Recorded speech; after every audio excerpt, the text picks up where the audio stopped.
আসবে বিজয় রক্ত আর জীবনের বিনিময়। বিপ্লব মানে জীবন দেয়া বসে থাকা নয়, সে কোনো দিন আসবে না রে করো যদি ভয়। বিপ্লব মানে জীবন দেয়া বসে থাকা নয়, সে কোনো দিন আসবে না রে করো যদি ভয়। লড়াইয়ের ওই ময়দানেতে যেতে তোমাকে হবে, প্রয়োজনে সব রক্তটুকু জমিনেই ঢেলে দেবে।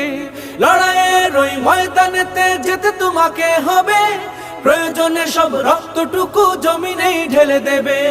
তবু তোমায় লড়তে